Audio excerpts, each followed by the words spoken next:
IPP Demo Day.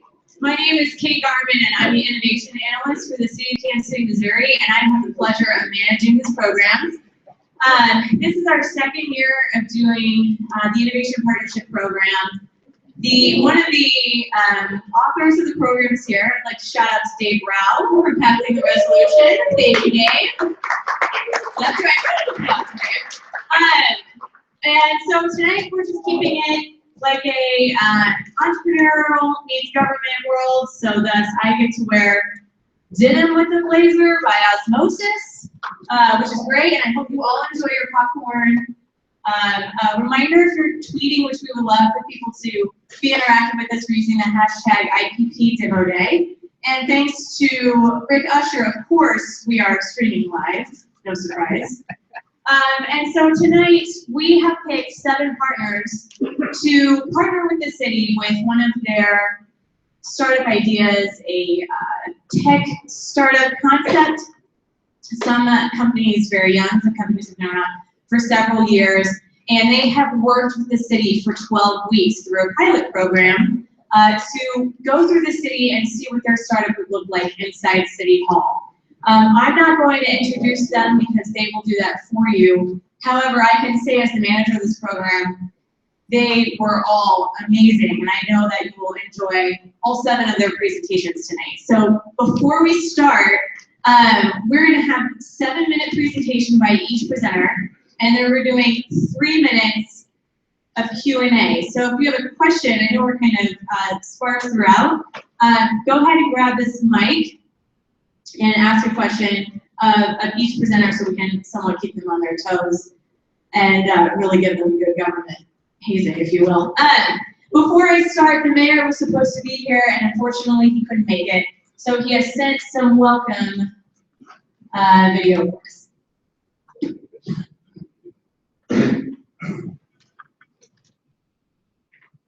Good evening, everyone, and thank you for attending the inaugural Innovation Partnership Program Demo Day. I'm sorry I can't be there, but I want to send my congratulations to the 7 partners who completed this 12-week program. This program started almost 2 years ago, and we started pilot programs with tech startups, including RFP 360, one of the first partners to participate in IPP, and has since been hired with the city as the interface for our procurement process.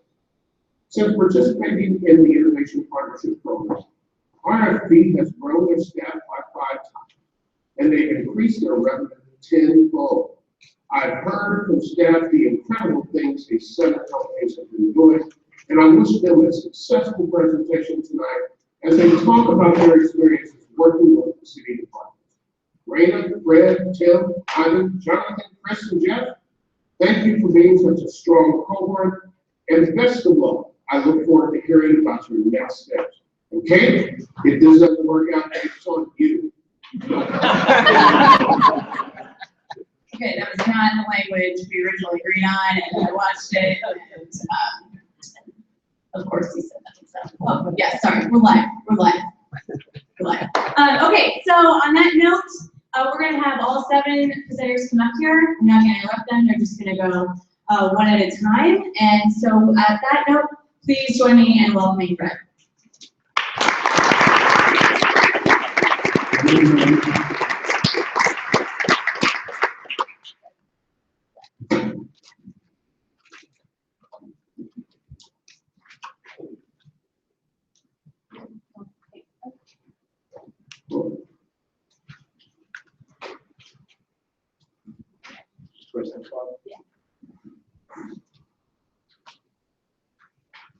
Good evening, everybody. My name is Fred Effer. I'm a co-founder of a consulting company named Cornwall Partners. We specialize in delivering business and data analytics to medium and large companies. So we can just sorry.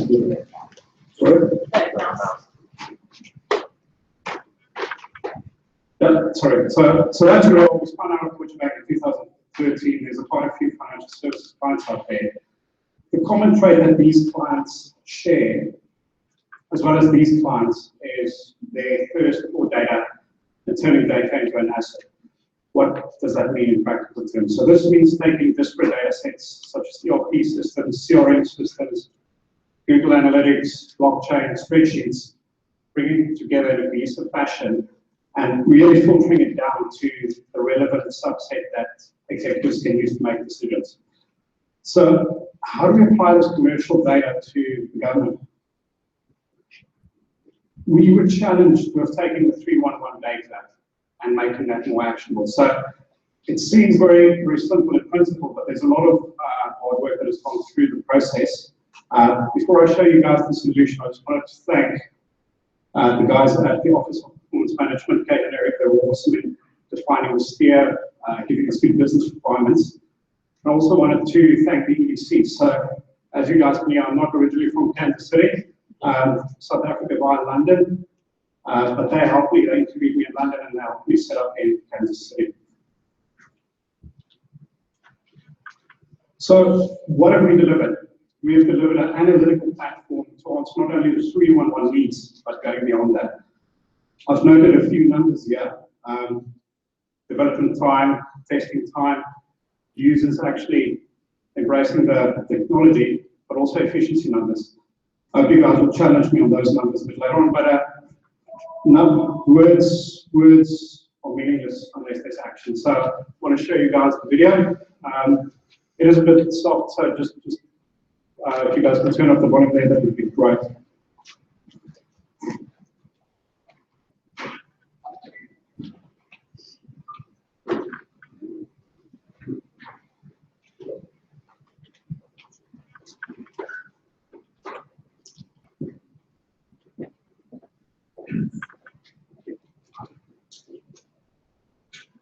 Palmerall promotes a culture of data-driven decision-making. So, the driving force behind this project was to empower the city government to better understand and manage their 311 service. We want to illustrate how visualizing information can drive actions on a daily basis that have a real impact on how effectively and efficiently the city operates. More than just data tables on a map. This is a fluid and dynamic way of visualizing the city's data in a way that responds to your specific challenges or questions. Colors, icons, triggers, and alerts drive your navigation path and isolated insights your way. The application can be accessed through the weather. Filtering on cases open in the last 30 days, we can see District 5 stands out as having a higher case load than surrounding areas. After isolating the district, it becomes clear that the case load is concentrated in the Marlboro Heights neighborhood. Keeping Marlboro Heights low, we can then jump to the department view. We can see uncleared or dumped trash as the most common problem.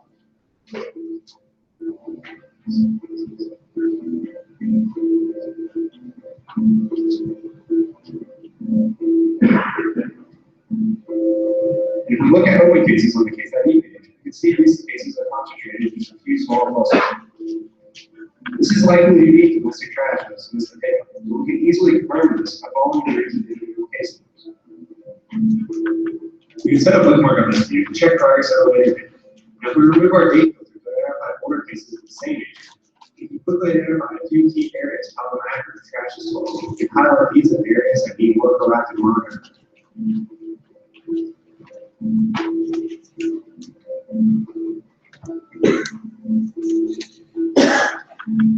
We can also utilize our data to improve performance at the department level. With predefined timeless and quality work, we can identify public works as an underperformer on the second measure. Jumping back to our neighborhood, District 4 is a standout here, with almost 200 cases filed in the last 30 days. Isolated cases clustered in the Westport area can identify completed clusters. The actions to rectify this can be prioritized and dispersed almost proportionally over cases in this department. In this case, the ability to identify and high-density cluster of cases can drive a more efficient use of resources, taking action to resolve the issues. Now let's say, our next week, we wanted to highlight cases of this nature and discuss ways to improve on our targets. We can use the application story to show the live data for exploring issues and allow quick answers and resolutions to ad hoc questions.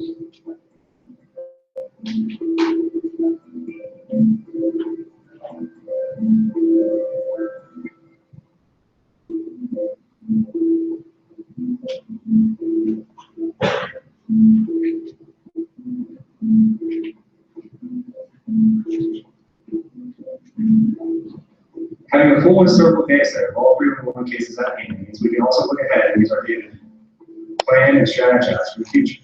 For example, how many cases can our Parks and Rec team expect to receive this budget? Which is the busiest time of year for our water services division, and how can we best resource seasonal impact on the workforce? What are response times by police tell us about our designated patrol areas? Visualizing data points that lie behind these questions has the power to reveal insight, trends, and patterns that are unidentifiable but hidden among spreadsheets. So what's next? Big advanced GIS, where we can plot drive time distances from incident locations to best allocate response teams. Or the addition of public data sets such as population density or average income to further understand and support our neighborhoods can all be brought into a rich data application.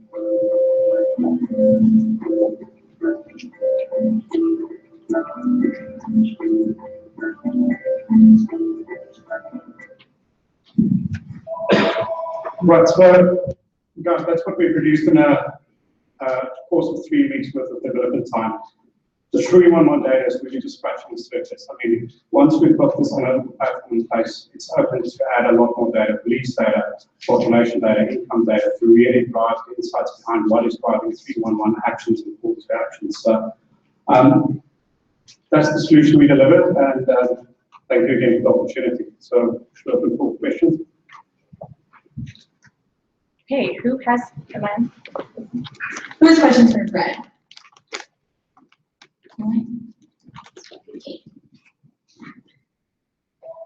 I'll direct it back on ourselves as partners and just say, you know, what did you feel were the biggest challenges in deploying the solution that you saw that you know that we kind of collectively discussed, and you know, opportunities to focus in? So the biggest challenge, not only in the government, in any installation of an analytical project, is executive buy-in. Unless data is embraced at the top level, the executive level, it should happen there and then cascade downwards. So I think, you know, from an IPP perspective, I mean, we focus on departments and users at an analyst level, but this needs to be used on a daily basis at the top. And once that happens, people start truly embracing data and then embracing the call to actions that are associated with it. Anybody else in the crowd have a question for Fred? All right, Fred, thank you. Thank you so much.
Let's go ahead this here.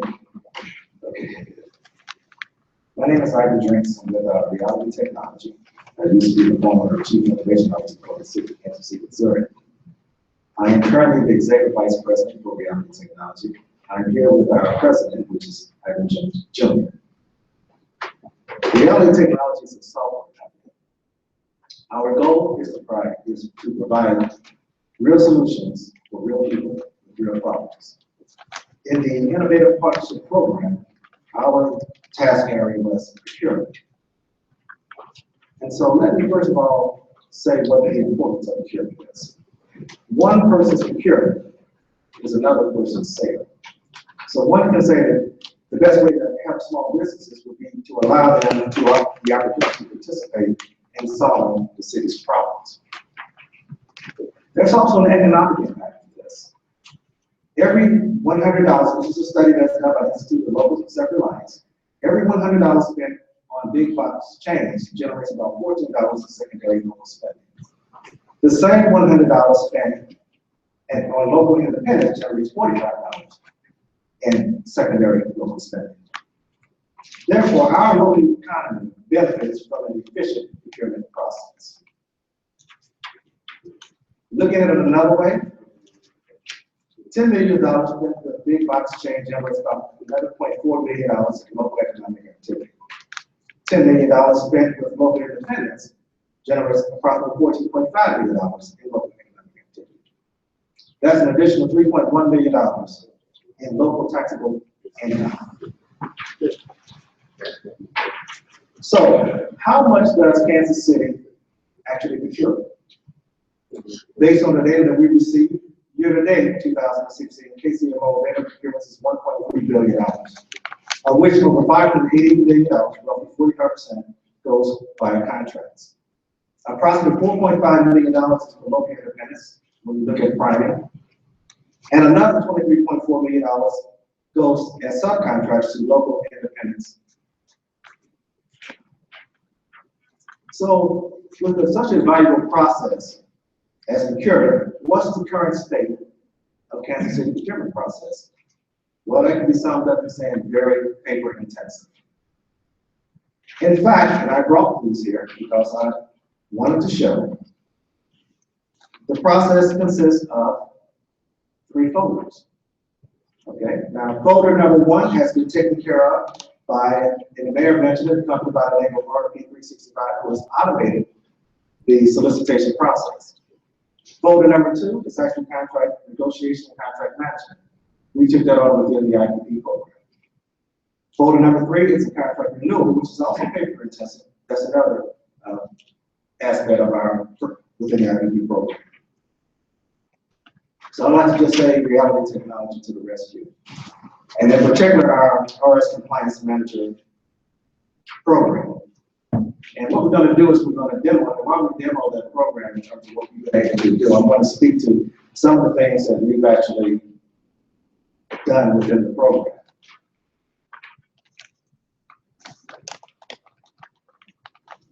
So give us just a second to actually bring it up this system.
I'll just go ahead and start speaking to this as Mike, as he brings it up.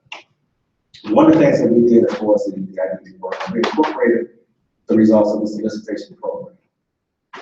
Within the contract award management, which is file folder number 2 that I showed you here, what we did is we captured the negotiation dialogue in the entire process as well as we perform. The other thing that we did is we provided the contractor the ability to upload required documents. We also added in automatic status update when documents were received and accepted.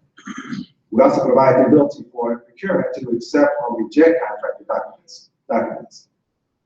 And then we provide the ability for procurement in order to be able to say once the process has been completed. What this allows is the ability to track key performance indicators within the procurement process. And what I mean by key performance indicators is contractors, when those documents have been received, we can track that in terms of what time that particular process took. We can track the process in terms of when those documents are received and procurement people work, procurement office works on a particular that particular contract and when those documents are accepted. And we can track the time in which, from the time of acceptance to actually finishing the contract process. So it provides key performance indicators. We also provided within that the ability to record and track issues throughout the process. So if a department is having trouble with a particular contract, tracking that entire issue-based dialogue, if you will, so that at the end, when the contract is about to be closed out and there's a performance evaluation form that goes out, being able to justify what happened throughout the basis of that particular contract. We did the same thing with the contract renewal management process, which is file folder number 3. We provided the ability for the contractors to upload required documents. We also automated the status updates when those documents were received. We provided, once again, the ability to accept and reject those documents. And we also provide the ability to say when that process was completed. And once again, we have the key performance indicators associated with that. With the contract closeout, what we did is we automated the supplier performance evaluation process. So rather than sending out the form and getting the form in, we actually automated that entire process with the questions that procurement asked. We also implemented the HRD goal-based. And what I mean by the goal-based process, and in some contracts it has goals on it. That has small business and diversity goals. There are some additional steps within a particular process before the process can be closed out. So we've actually automated that as well. Some additional features that our application has that wasn't part of the Innovative Partnership Program is the ability to track contract amendments, the ability to track small business and diversity goal compliance. And also, we worked with the University of Kansas City, the University of UMKC, and we facilitate the use of technology generated by government-funded research by small business.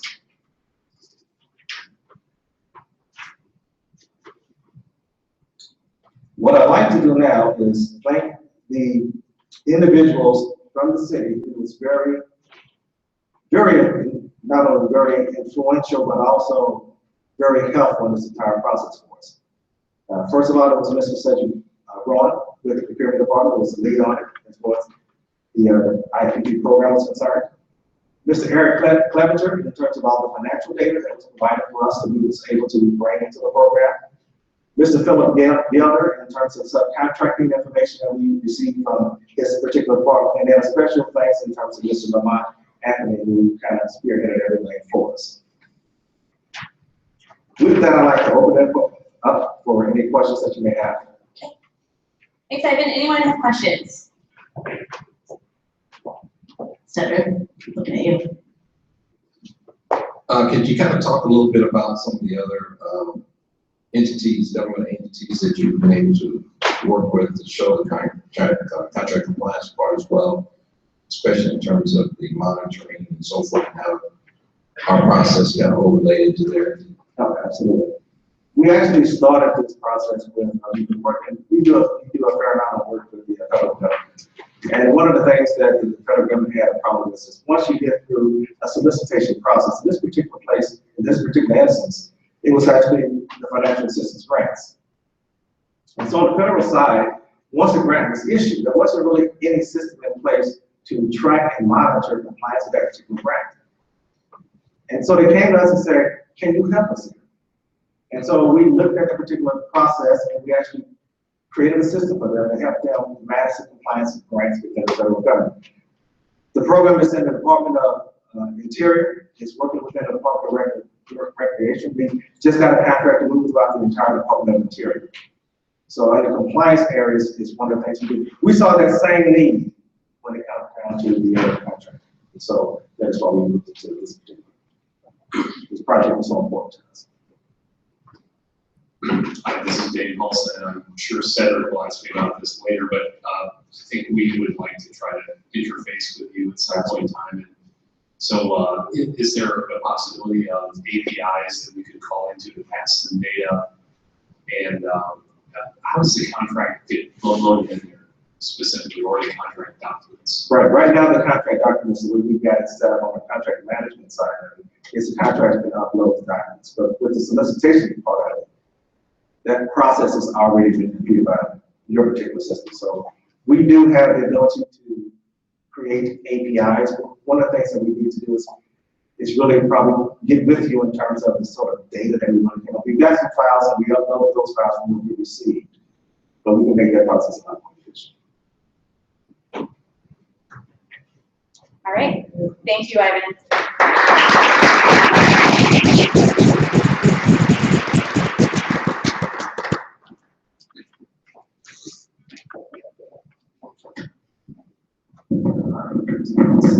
Everybody hear me okay? Yes? No? Good? All right, perfect.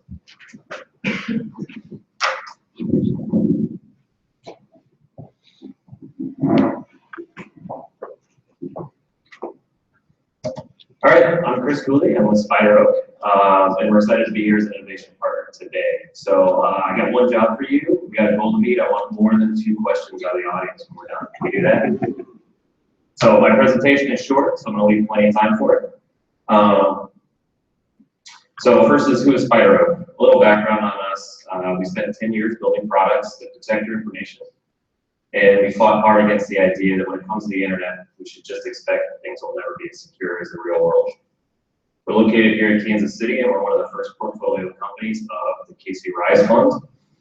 We believe privacy is the highest form of security and should be a priority at the earliest stage of product design. So we have a couple products in the market. Our first product is a backup application. So it copies files from your laptop or your desktop, stores them in the cloud. So whether your hard drive died or you accidentally deleted a file, we've got a copy for you. We also built an open source password manager, and we recently built Semaphore, which is a secure group chat and collaboration tool, which we partnered with KCMO and highlighting here. So industry trends, group chat tools are a hot category right now. Any Slack users in the room? You know, a lot of people have heard about it. So while they initially serve as an additional communication tool, for those of you that aren't familiar, they quickly begin disrupting email and displacing it. So primary driver is a large increase in productivity. They're more convenient for users, they're less work for IT, and they're built to allow a wide variety of integrations. So whatever your workflow, whatever programs you use, they can be integrated into these tools. Unfortunately, in Silicon Valley's race to build a beautiful product, no one considered the security aspect, which just happens to be our forte. So we built Semaphore. Our first evaluation here was on the productivity side. So Semaphore moves all your messages in one place, works seamlessly between desktop and mobile, and allows secure file sharing, private note taking, and powerful centralized search. Most importantly, it was designed with integrations in mind. If you look at the conversation here, one of the participants is Wabad. That's actually a bot that we built. He simply responds to queries using information available at the website Wolfram Alpha. You can see here I've asked him how many miles of road exists in Canada, and Eric has requested populations of languages in a specific zip code. So in the middle of meetings, you can reach out to other websites or other programs and pull data back into that conversation. With further programming, this bot can tap into census data, a wide variety of open source data, or even into local software like the 311 ticketing system. So our IPP partners, we were initially partnered with the Office of Performance Management, and through them were introduced to a number of different groups. That every one of these groups was stretched thin. Their primary focus is on simply getting the job done. They just don't have the time to test new products and have high concerns about the cost of making a change. So the second part of the evaluation involved the security piece. We found that local governments are increasingly targeted because they just don't have the resources to keep pace with corporations, yet they hold a wealth of information on their citizens and the companies that they do business with. And the general market ransomware has been rising sharply since 2015. In fact, San Francisco's community had Thanksgiving weekend and shut down all their ticketing booths. Malware continues to become both more diverse and harder to detect. And according to the FBI here, 92% of all security compromises start with a phishing attack. Lastly, training employees to avoid them provides diminishing returns. So in 2015, Kansas City ran their own phishing attack as a test. As a result of an email, 600 employees visited a malicious website. and 280 entered their email address and password. Even more concerning, after being informed of the attack, 20% took 2 days to change their password, and another 10% never did. So the recommendation based on this was to provide ongoing security awareness. Again, this is another cost, both in time and dollars, for both the IT department and the end users. And after getting budgetary approval and walking through procurement, a vendor was chosen that provides specific training ongoing for this. The rollout now start in 2017. Keep in mind the studies in 2015. So the immediate opportunity that we see is to provide better security by adopting a solution that prevents phishing by design, not by user training. 7.4 users have set identities that cannot be spoofed, messages cannot be faked, and outsiders have no way to send messages into the system. So make no more spam also. In addition to attachment management, virus scans, or spam filters aren't necessary. So most importantly, it doesn't require ongoing security training. So what next? We realized in this process that we've got a couple more things to deliver. First, most foremost is a reporting tool. Sunshine laws are a big deal, and so we have to have access to that information. We're currently building that, and then we need specific integrations to connect into different software. While LawBot is a great introduction to what bots can do, we need some things that are more targeted for specific departments. And so then for KCMO, we like to revisit the pilot after we have a few more features and some better use cases. And ideally, would like to explore different departments. You saw some of the ones that we worked there, but I feel like there's other pockets within KCMO that might be able to take advantage. So that's pretty much it. My name is Chris Cooley. If you want to contact me, if you have any questions, I'm just Chris at Spyro, and happy to take the questions. Thank you, Chris. Okay, I'm all the way in the back because I found Eric Roach and Julie Seems in hiding, so I had to call them out on it. So Eric's going to kick us off with a question. Eric. Thank you. Seven years. That's fine. Still very long.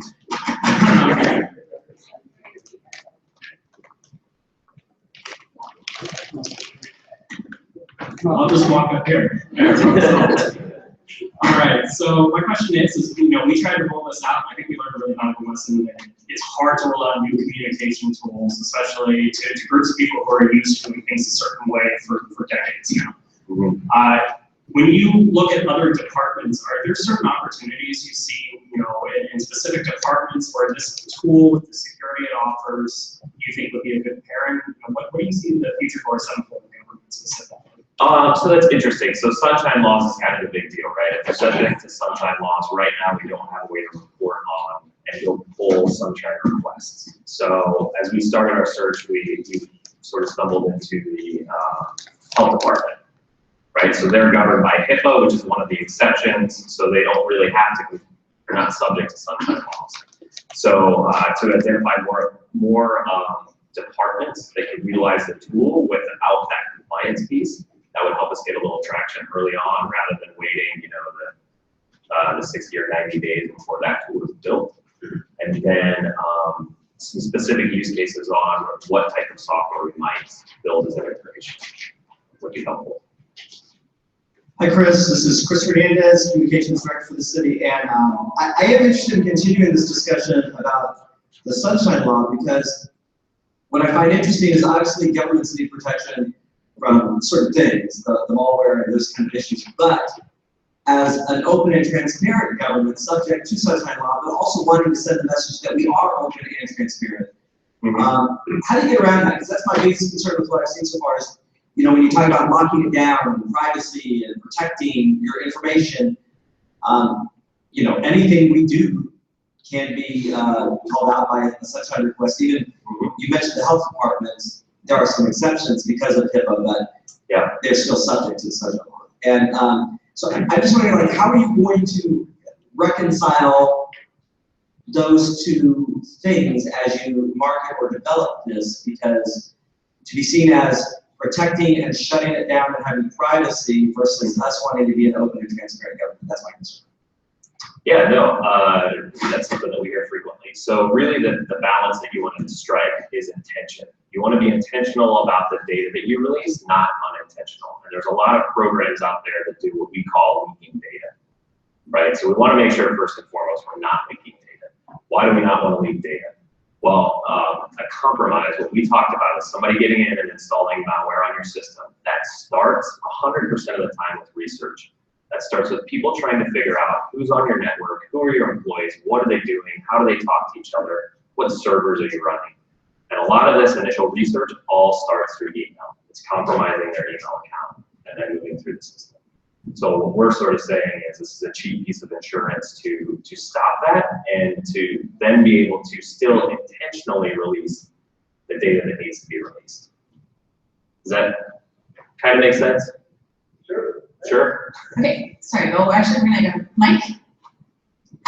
Chris, Mike Ridley, CIO, KCATA. Yes, congratulations. Thank you, appreciate it. Question, you talked about email, you just said cheap piece of insurance, protecting the internal network. Right. What's to protect the spider or the semaphore network from compromised files that get inside there? How are you mitigating that internally for yourself or for respective customers? For a file that somebody goes out and gets, if they don't realize there's malware in it, it drops it into a channel. So there will be some products built into it to scan that. That will, I mean, at a certain point, you can't sort of stop people from themselves. If they're going to go out and get things from the internet and bring them in and post them in there, that's a very different threat model than anybody in the entire world can send email to any email address within KCP. Last question. So Chris, maybe circling back to Chris Hernandez's question. As a external supplier of this technology, and obviously there's still a lot of open questions, what would you like to see in the way of a policy group within the city to make sure that you don't end up having to answer questions that really ought to be policy questions? And how do we make sure that people at the city commission level understand the risk management options that you're providing? That's a really good question. I don't think we've gotten deep enough into the IT department to really figure these things out. You know, can policy be changed or even should it be changed? I will even just looking at, you know, the amount of time it takes from that phishing report until we actually have a solution in place. Like, we need to do some things to help that process along. And I'm not the right person to ask whether that's policy or not, but I think just sort of shining a light on some of this stuff can help. Okay, thank you so much, Chris. That was really good.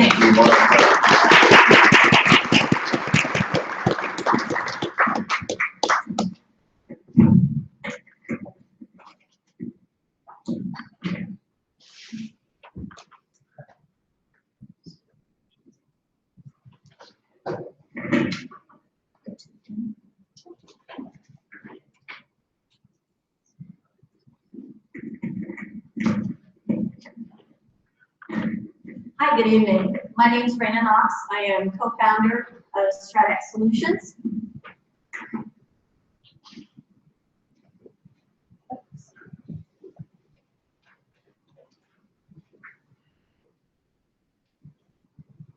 StratX is transforming the process of developing, implementing, and measuring organizational plans on a scale not seen in 100 years. Think about it. We plan the same way today that we did 100 years ago.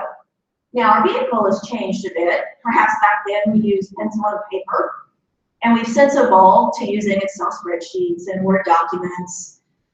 But those Excel spreadsheets and Word documents are all over the city, depending on what department you're in and depending on what you're trying to do.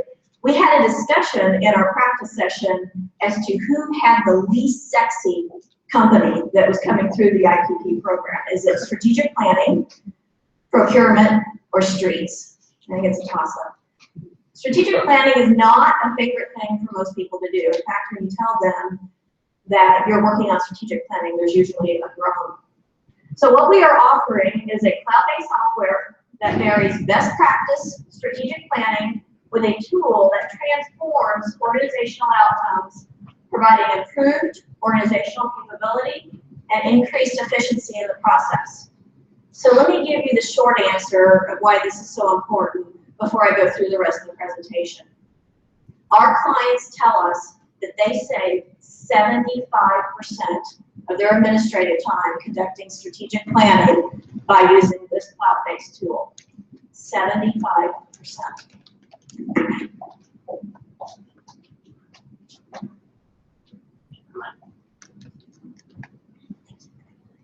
So when we came in as a part of our IPP application, we wanted to determine the organizational fit and functionality benefits of the StratX software at the City of Kansas City, Missouri, using the existing citywide plan, the department plans, and the division plans.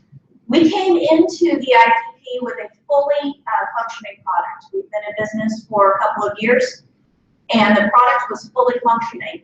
Now, what we hope to get out of this, from our perspective, we wanted feedback on the system because that's how we've continued to evolve our system. But the expected outcome as a part of using this for the city, we expected increased communication across the city, effectiveness, transparency, collaboration, and accountability. We were going to show that we had the ability to help the city integrate their plans and measure the results.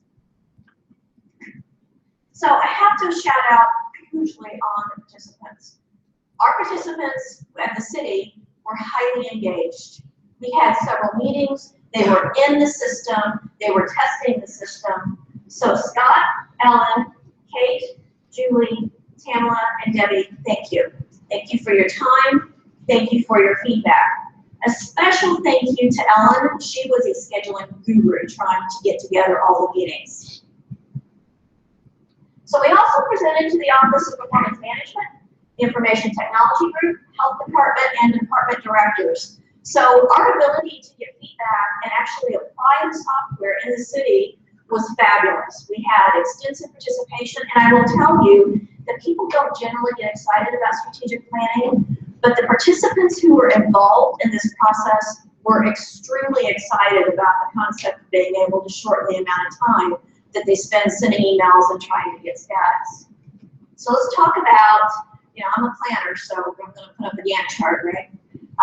So this was our approach over the 12 weeks. You can't read it, so I'm not talking to it. But we first did a kickoff, and we looked at who was going to participate, and we looked at the citywide plans and the supporting department plans. There's been tremendous effort to evolve the strategic planning process, so there's really robust plans here. You've got the citywide plan that serves as an umbrella, and then there's somewhere between, and I don't have the exact count, 15 and 19 departments. And then for each of the departments, there are 5 to 10 divisions. So there's a tremendous amount of planning that's happening in the city. So I took the citywide plan and I started entering it into the system because there's no better way to test it than to do that. I also trained the participants in the system, and they got into the system and started working on trying to figure out if it was going to work for them. We did several meetings to review the pain points, what's working. What I expected to see when I came into this was we may have to adjust the software, we may have to make some changes, there may be some difficulties integrating the software with the city's approach, and that actually ended up not being the case. The existing processes and the software were pretty good. No major tweaks of any kind, little significant ones. I mean, little ones that were not significant that would improve the experience, but nothing major. We went through demos of the software, we went through use of the software, we got feedback, and then we circled around to ensure that we captured all the requests from participants. So let's talk about what this is, strategic planning. Okay, why does this matter to the city of Kansas City? So here's your current process. You've got the citywide plan, and I've got it right here in the middle. And I have these icons that represent only a fraction of what you're doing. So when you look at the citywide plan, you have measures. You have lots and lots of measures. You have documents that are in SharePoints. You have documents that are on people's computers. You have Word documents. You have Excel documents. You have documents everywhere. And when you need to update those, somebody has to send an email saying, hey, would you all update these documents? In particular, the update to the citywide plan that happens monthly at the same time as KC Stat, I was told that takes a dozen emails or more to try and get that status back in, and it's a manual process every time. Just to represent what this would look like, I've got your departments around it.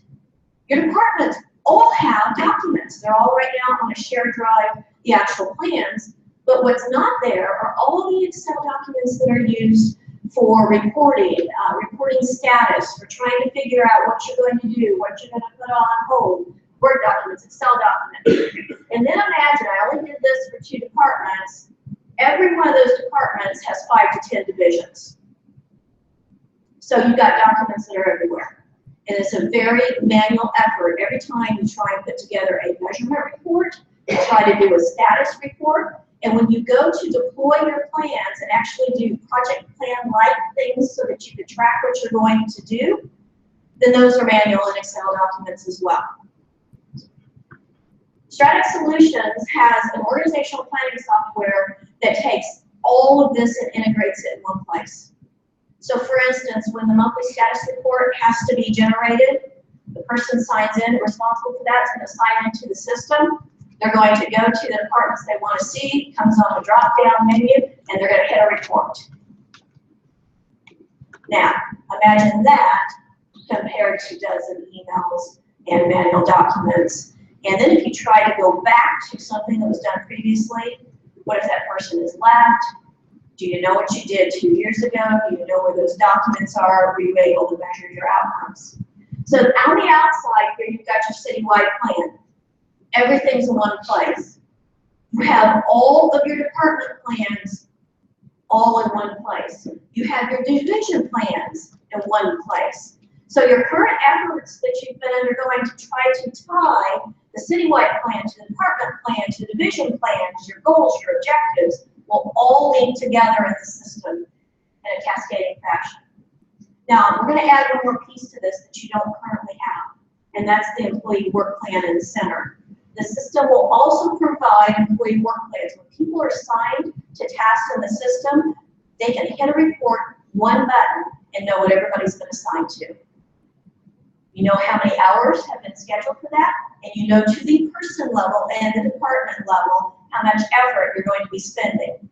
In addition to the fact that your plans are in one system, one place, everybody goes in and updates and controls their plans in one place.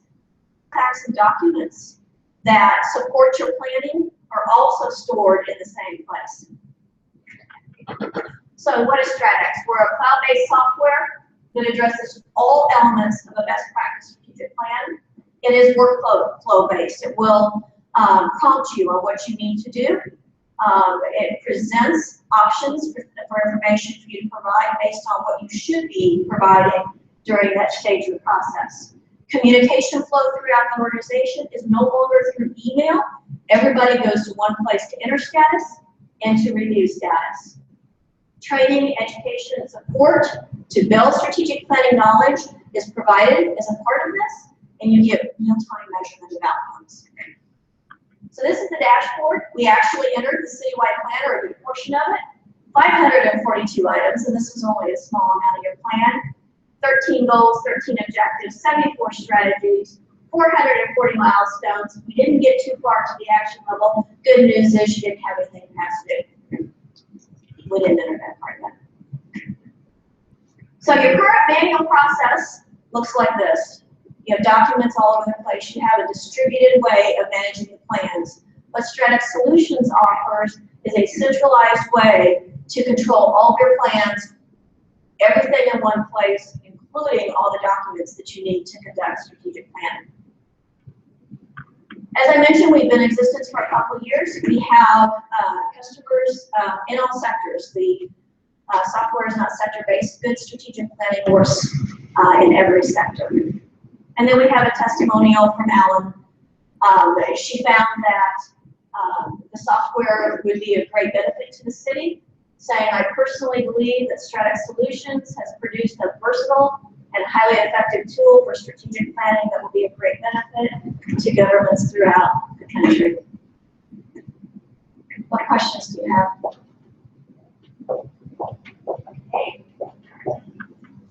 Thank you, Rena.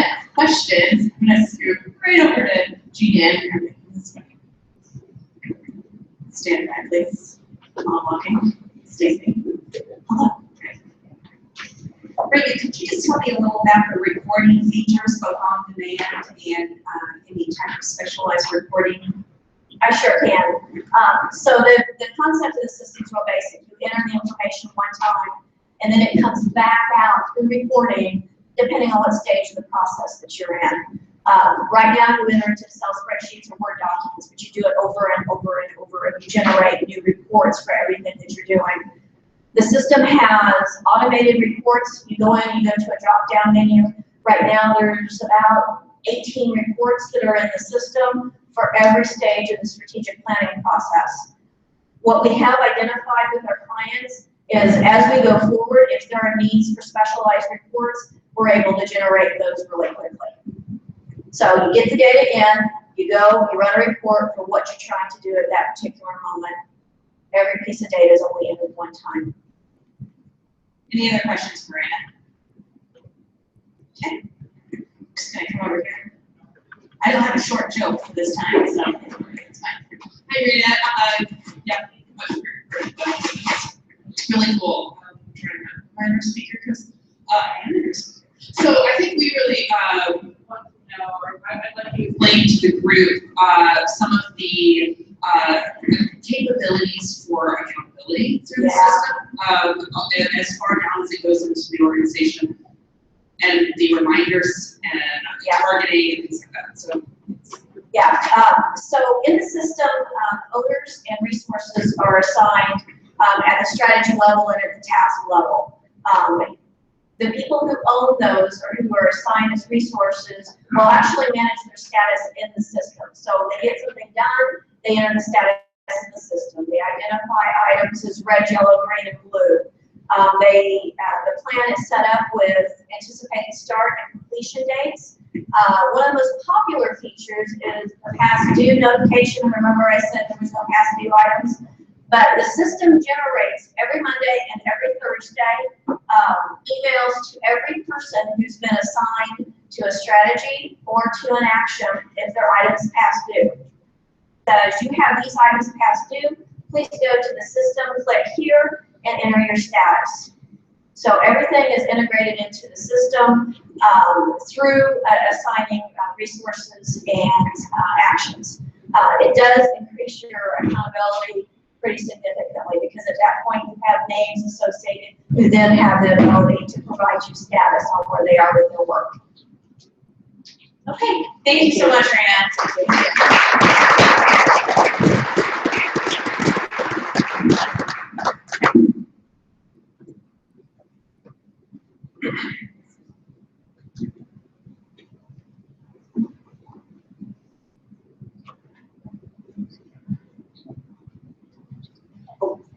Sorry.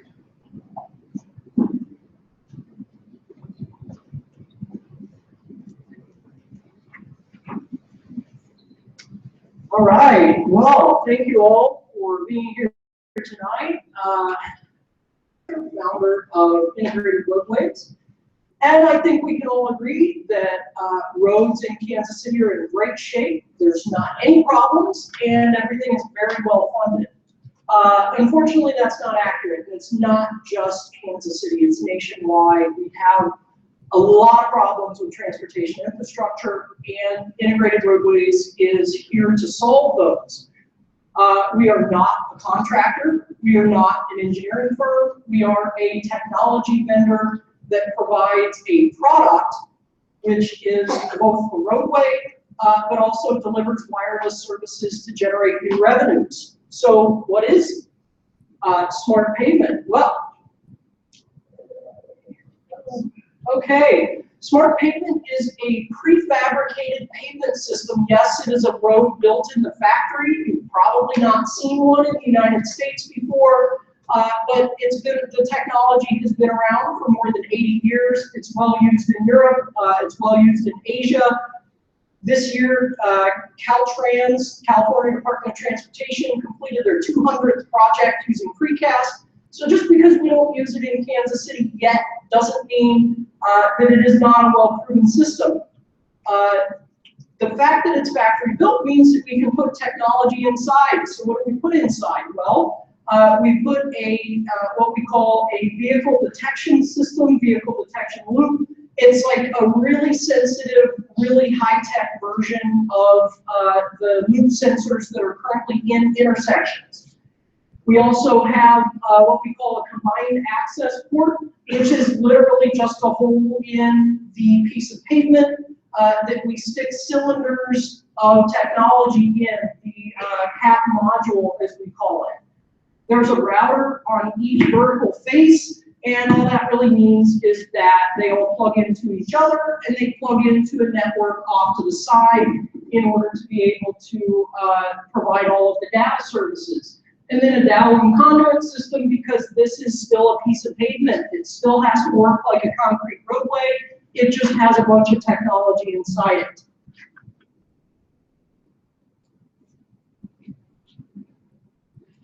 So Kansas City, and basically every other city, has a big need. The thing is, smart cities and autonomous vehicles need a new kind of network, just like cell services needed a new kind of network, and the internet needed a new kind of network. However, right now, the city is expected to pay for smart city improvements and autonomous improvements out of pocket. Well, that's not exactly easy to do, because Kansas City's roadway infrastructure is distressed and aged. So this report shows us that the overall condition index has 45% of roads are in less than fair condition. That is not unique to Kansas City. That is basically the situation nationwide. On top of that, if you look at revenue increases for various city departments between 2017 and 2022, you might notice, I apologize, it's small here, this is a public report.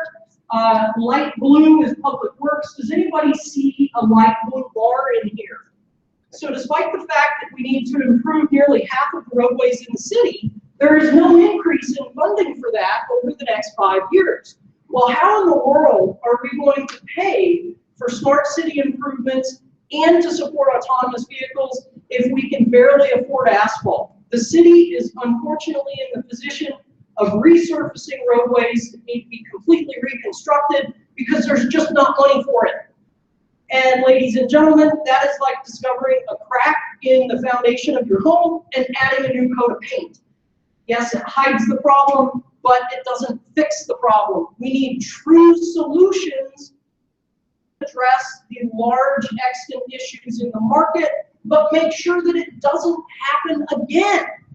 And to do that, we need to change the way that we think about things. That's why we joined the Innovation Partnership Program, because Kansas City is aggressive about adopting innovation and looking towards next generation solutions. We were working with Jeff Martin, assistant engineer for the city, and Jason Waldron, the project manager for the streetcar. This was a really fascinating discussion, because to have the opportunity to have a pointed, purposeful, continuing long-term conversation to problem solve these issues is incredibly valuable, and I think that we can all understand, respectful of the time demands for public employees. It's extremely hard to get that kind of consistent dialogue, especially as a startup with a very much outside-the-box solution. So we spent 12 weeks talking through the problem, trying to figure out how we can address it. We identified that the first step is that we have to demonstrate to the city that our technology actually does function and it can generate new revenues. We found 2 locations that seemed like good spots for it. One is on 18th Street roughly between Main Street and Vine. The other being on 63rd, between 71 and Truce. Now, the 63rd Street location is a funded project, but it doesn't really have a density of municipal investment, whereas the 18th Street opportunity has a very large density of investment, but didn't have funding already associated with it. So we think that the 18th Street one is probably the best opportunity for us to go forward with a pilot, but of course that is not up to us, that's up to the city, and we're more than happy to deliver a pilot wherever the city wants it to be. One of the big outcomes of working with Jeff and Jason was that we got the attention of Cisco. As you probably know, Cisco has made some investments in Kansas City for smart cities, and as we were talking to them, they realized, whoa, wait a minute. We make roadways and smart cities projects pay for their own existence, which means you're no longer constrained by what your tax revenue is, by how much money the city can afford to allocate, by whether or not you can pass a tax improvement. The sky is the limit when roads and other projects can pay for their own existence by delivering new and added value. So, what are we going to do here? Well, we would like to engage the city in a public-private partnership where integrated roadways will help finance significant improvements throughout the city in order to not only address the project backlog, but make sure that it doesn't happen again. But we're not entirely sure if the city can actually engage in a public-private partnership, and that kind of discussion goes a little bit above and beyond the project manager for the streetcar and assistant city engineer. At this point, we're talking about city manager and council having input on these things, which is one reason I appreciate you being here. So the other part is normally improvements to roadways are doled out piecemeal. Roadways are interconnected, but they can be built at different times. If you do an improvement here and 3 years later this one, that's fine. You can't do that for a network. You can't have gaps in coverage for a network. You have to have an interconnected, large-scale upgrade program. And so our intention is to use the P3 in order to engage in planning and financing for large-scale systemic upgrades. Our interest is anywhere between, say, 500 and 2,000 miles of improvements for the city, which is between 10 to 30% of city assets.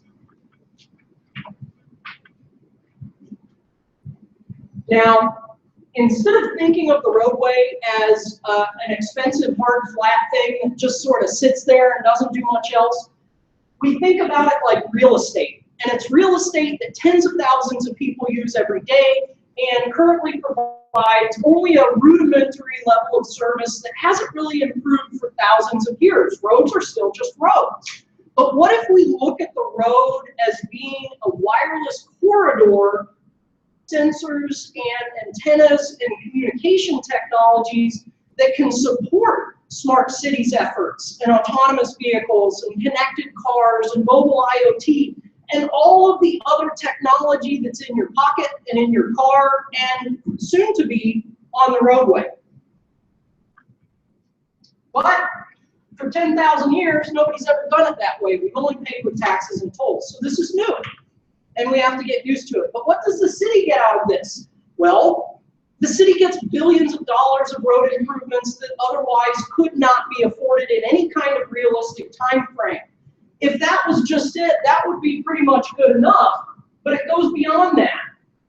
Because by turning the road into an asset that generates its own revenue to pay for its own existence, we stop this from ever happening again.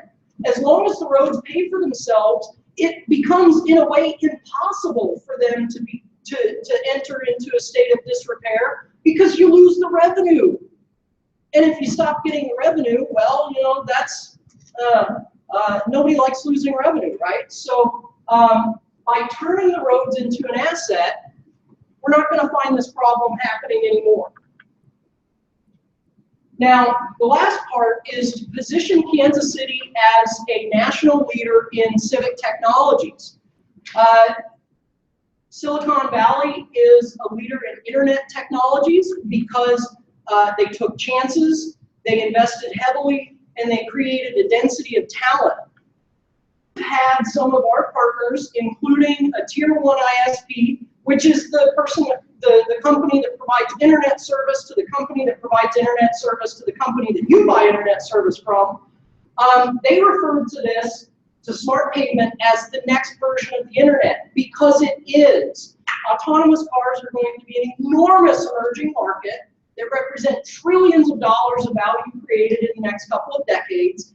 And by playing its cards right, Kansas City is positioned to be a leader in the next version of the internet. But how do we get there? Well, the first step is we need to do a pilot with the city so that we really can show that it works and show that it really can make money.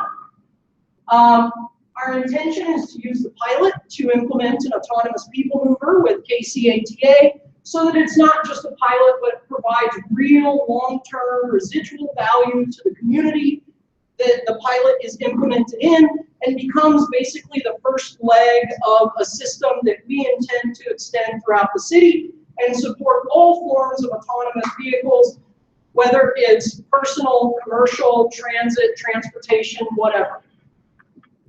And then as we're working through the pilot and the implementation, we'll be planning out what we need to do in order to actually engage in a large-scale upgrade.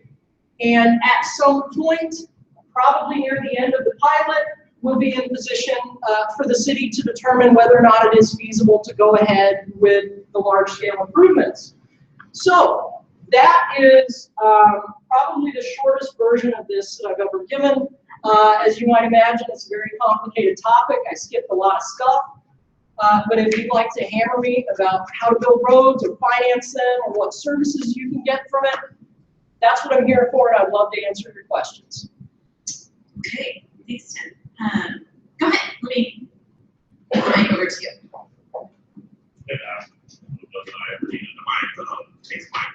How does commercial affect your revenue model? Commercial traffic. Commercial fleet. Yeah, commercial fleets. Well, we're all, as individuals, going to adopt autonomous cars because it is luxurious, and we have a personal interest in not driving. Commercial fleets are going to adopt autonomous transit because one of their largest expenses is in having somebody in the cab all the time. The cost of having a driver in the cab has more than doubled over the last decade. So they have very strong incentives in order to improve the efficiency of their shipping operations. And by the way, every single thing that you own that you did not grow or make yourself, it came on a truck. And the cost of shipping impacts everything that you consume, use, buy, own, whatever. So what's the money-making proposition? How is it that this gets revenue? Mm-hmm. Yeah, for the average person right now, all you're going to notice is that you have really, really good connectivity. Commercial users are going to have immediate access to applications that support commercial transit, including automated logbooks, fleet tracking, things like that. The relevance for the average person is only going to occur once autonomous vehicles become commercially accessible. For the most part, better sell is great, but really the value is in enabling inexpensive autonomous vehicles in a subscription model. So I wish I had something that you could go out and start using your phone with it right now. However, despite there being a very large number of services available, for the individual, it's going to take a while before you actually see that. Hi, Tim. Could you describe a little bit of some of the recent momentum that your company's had with MoDOT and what made that Highway 71 and I-49 corridor so attractive when we were evaluating different pilot locations? Yeah, absolutely. So we were recently awarded a contract with MoDOT to provide an Internet of Things brokerage for the next 15 years. The DOT is facing hundreds of new technologies that are being implemented near and on the highway, and they've lost half their budget. So they're looking to us to provide recommendations about which technologies they should implement, which we'll be doing through the IoT lab. Basically, the IoT lab, the way to think of it is like a Best Buy showroom for the DOT and for municipalities.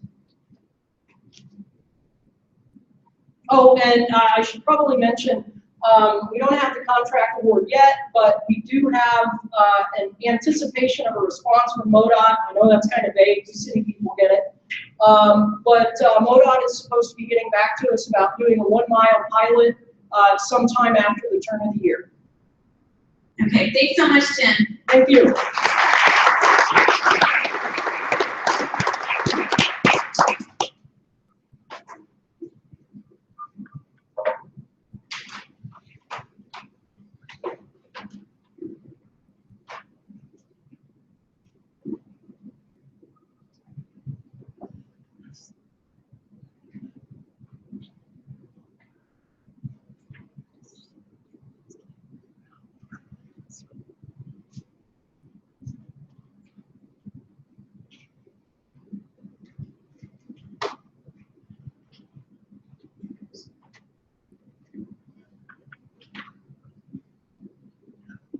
All right, I'm Jonathan Wagner. I'm the founder and CEO of a company called Big Bang here in Kansas City.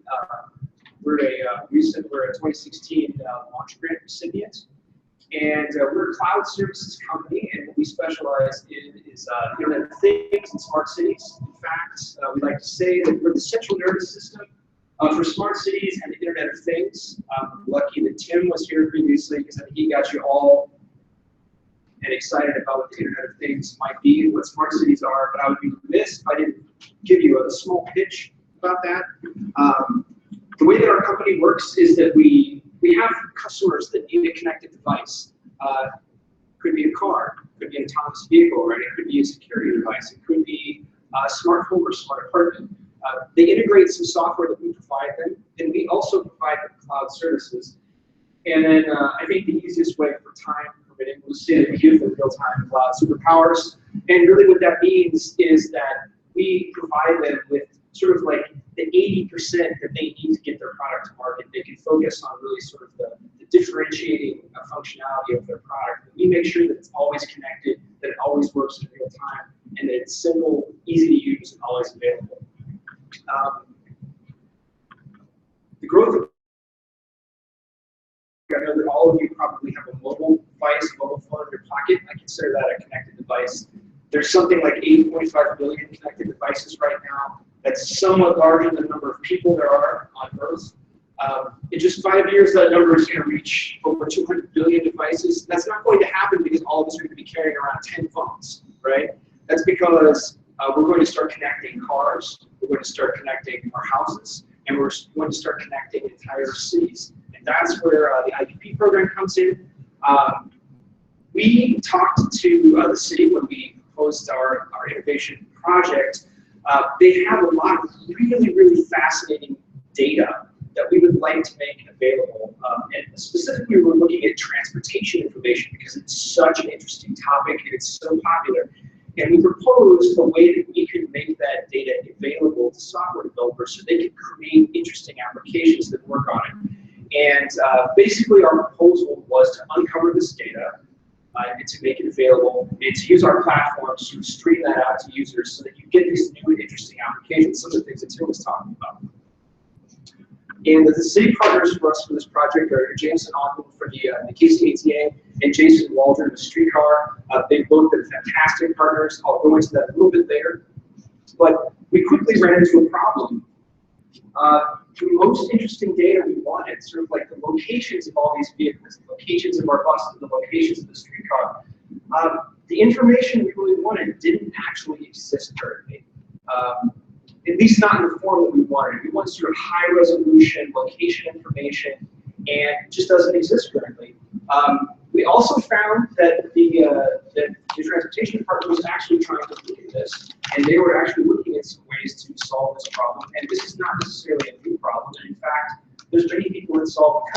but it's very expensive, especially when you have a fleet of hundreds and hundreds of vehicles out on the road.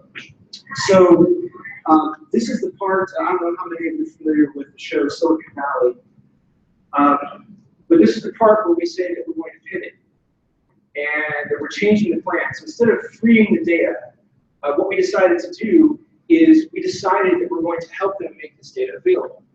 And so this is what we're going to do.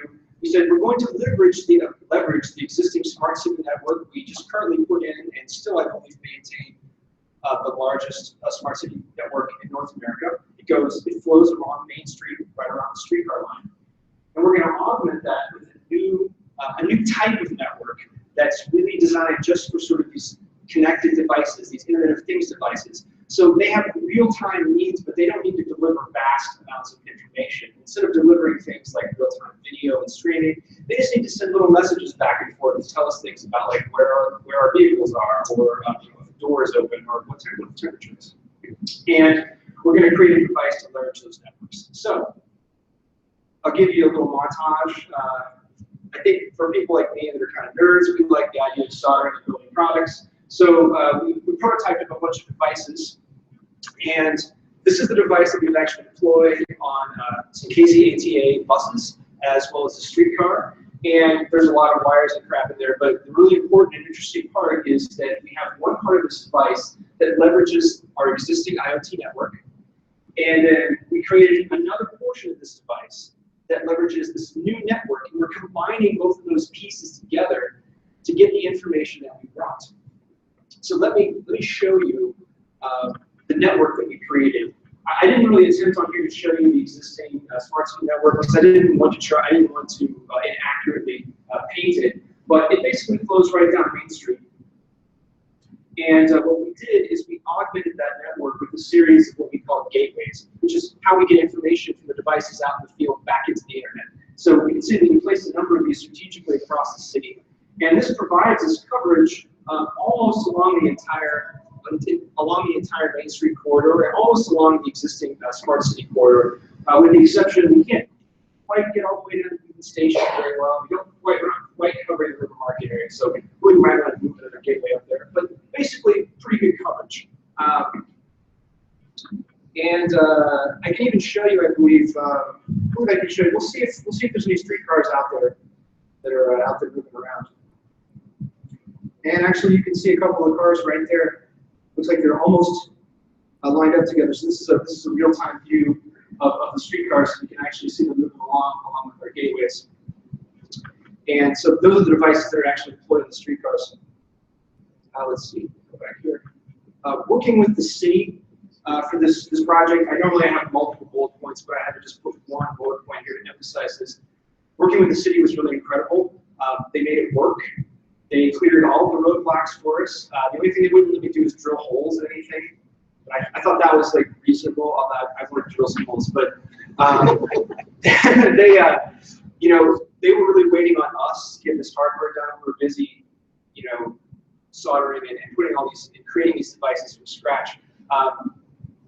They got stuff done. They took care of all the roadblocks, and we got these devices deployed. And we did that really all in the entire kind of 12-week period, even though we sort of started out in one place and ended up in another place. So working with the city in that regard was fantastic. And the results is that we're able to produce really highly accurate information about the locations of the vehicles, and more importantly, it's very affordable information. And it's for the ATA vehicles. But also, we created basically, just in a few weeks, a city-scale Internet of Things network that can be used to power all types of devices. So you're not limited to transportation applications. For example, we've been talking recently with some folks from the EPA who are interested in doing very, very micro-level measurements of pollutants in cities, and that's something that you could do with this type of network. Or you could use this to power certain building-scale Internet of Things devices or other types of smart city applications. So we feel like this is a huge bonus and sort of boon for the city. Not only can we use this to power these transportation vehicles, but we also got this sort of general purpose network that we can leverage for kind of any sort of application where it makes sense. trying to keep it short, so that's all I've got. If you've got any questions, I'd love to answer.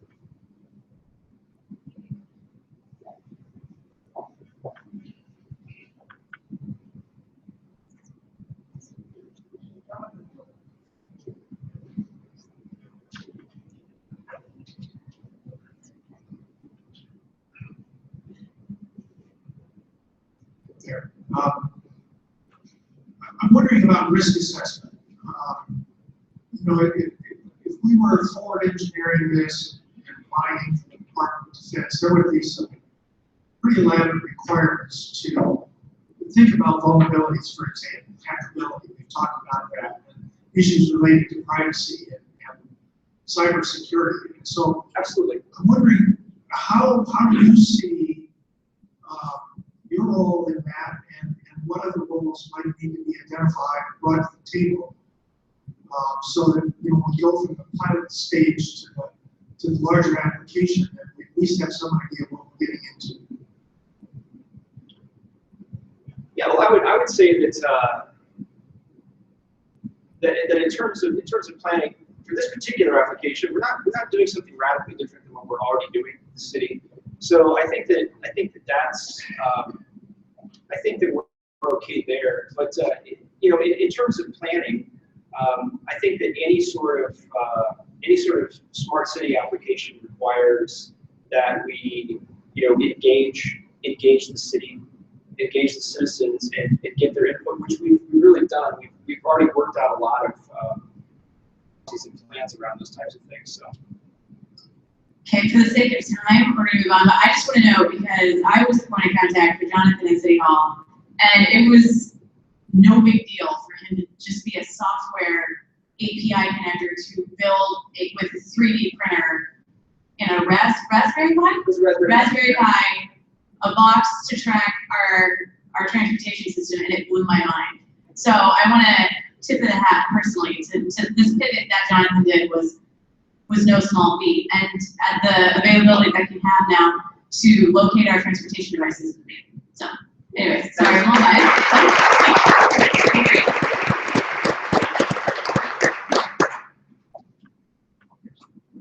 Our last one for the night, Jeff.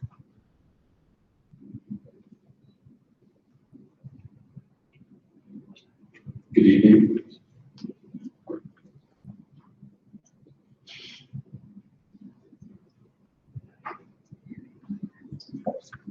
Good evening. How's everyone doing?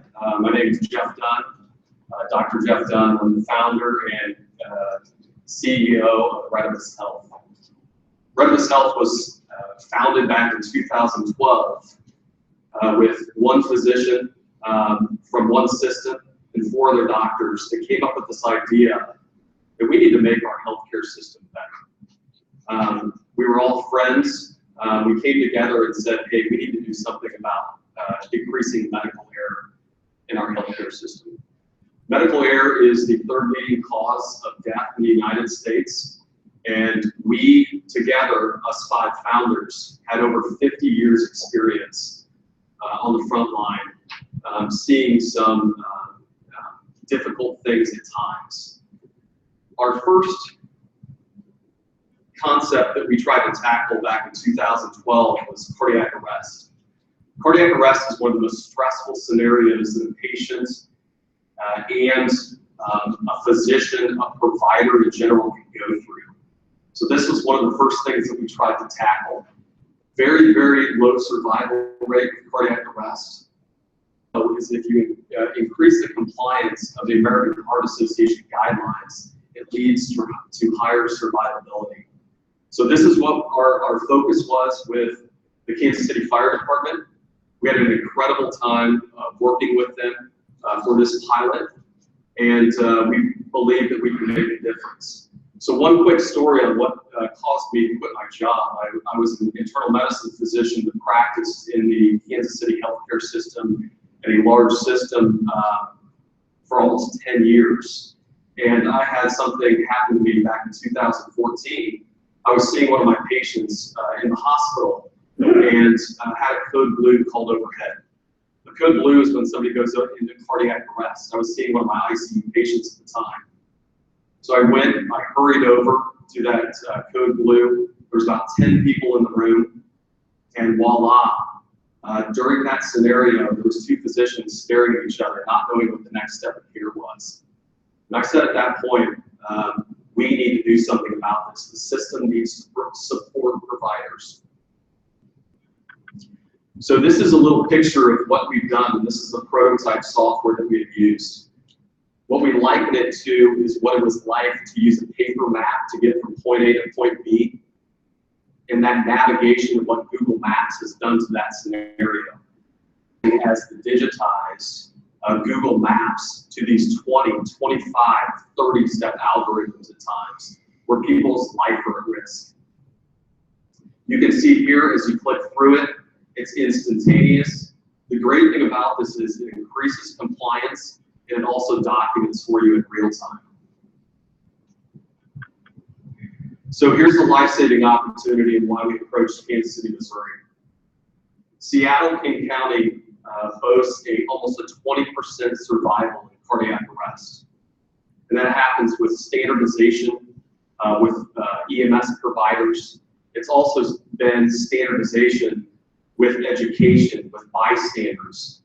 Also, they've increased their amount of shock devices in many of the public places. So collectively, Seattle is doing it the best. Detroit is a place that you don't want to be if you have cardiac arrest.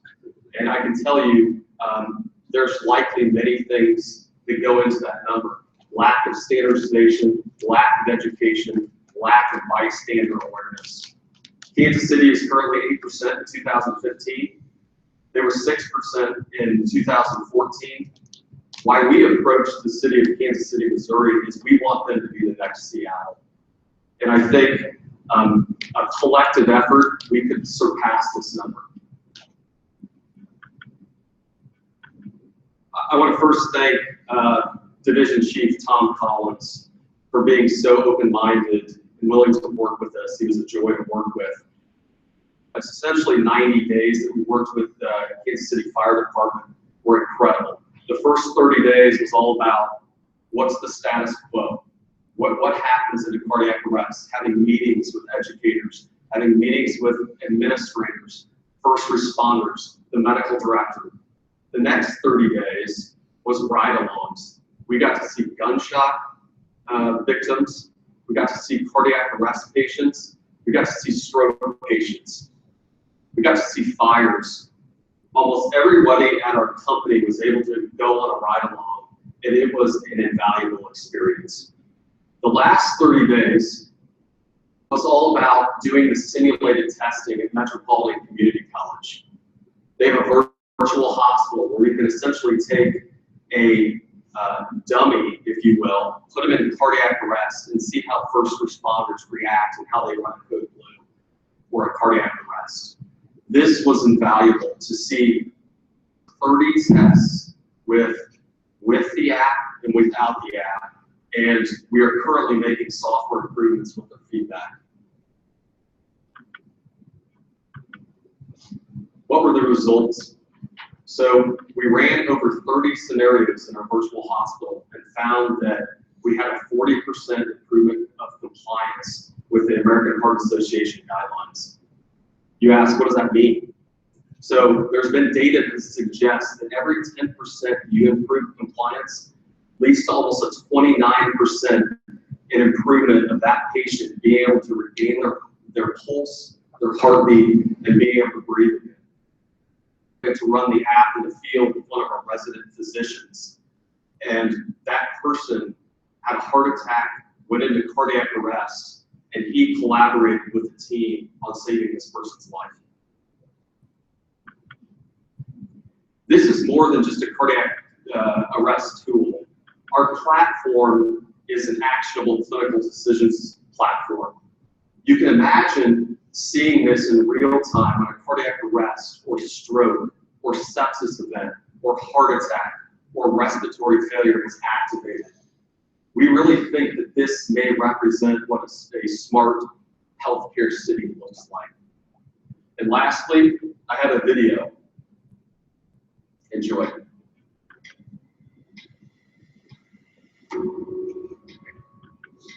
you hear the term time is muscle? It really is true. The more you delay or the more care is delayed from that patient, muscle dies. And heart muscle can't regenerate. So once heart muscle is dead, it's dead.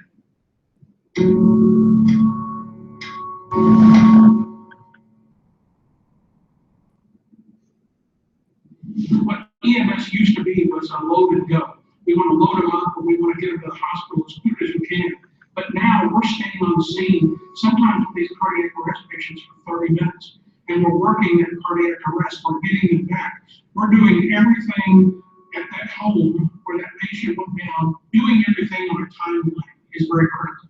Changing out on your CPR, someone gets really tired after a couple of minutes. So if you're not changing those people out, you're not doing good CPR, which is affecting the outcome of that patient. Cardiac arrest, this actual clinical decision support tool that we're creating, it's an app. It's very easy to launch. What we're trying to do is digitize, kind of like Google Maps has done, the paper map. We're trying to take these potential 20 to 25 step algorithms, digitize that, give you turn by turn through these really time-sensitive, high-mortality events. And while you are taking your journey through that navigation, being able to document in real time what's happening. If you can accurately document, you can make clinical decisions, so you can clinically innovate. We think that there's real power in the data and the analysis of the outcomes for this. You can get tunnel vision, so if you have one person and we're seeing a big picture, along with that app tracking the progress of the call, you can say, hey, we're at 2 minutes. Hey, how was shot? So anything that we can do to keep us on a timeline, making sure our medications are given every 3 minutes, making sure we're changing out that responder, making sure we're making the airway correct. Anything will help us on our outcomes of our patients. In my mind, it's all about the system supporting these people. It's not about the people making bad decisions. So we wanted to do something about that. We wanted to decrease medical error in our healthcare system. As long as there's innovators out there like this that are putting these apps together, then who knows what tomorrow's going to bring.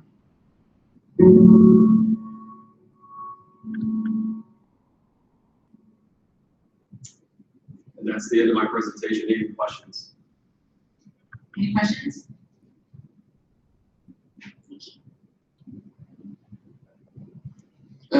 What kind of terminology are you using in the app right now? Is it like a high technology, technical terms, or are you talking common language? Meaning what healthcare technology, or what's the technology built on? No, with your app, like if I were to pull up the app right now, is it very simple, plain language terms that the layperson can understand, or is it highly technical? Absolutely. So we've made this to be as simple as possible. And what we wanted to do, we want a potentially, and to go back to that, so simple, intuitive is two of our pillars that we use. So terminology needs to be easy. This needs to be able to be run by potentially a firefighter or EMT, where they can understand the language as well. We had a college student that actually ran a code in our lab as well. So we are all about keeping it simple, intuitive, as well as the vocabulary that goes along with that. Anything else? Okay, thanks so much, Jeff.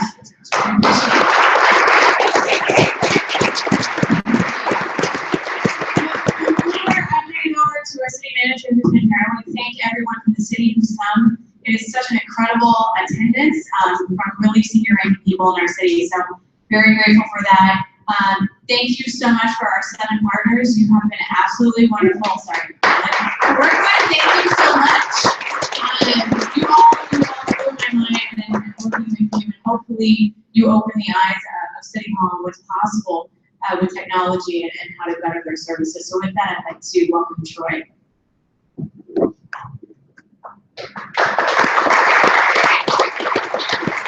you. I found this absolutely fascinating. I want to again, like Kate mentioned, thank the staff who donated their time to help us move through this, help our partners. I want to thank all 7 of our partners.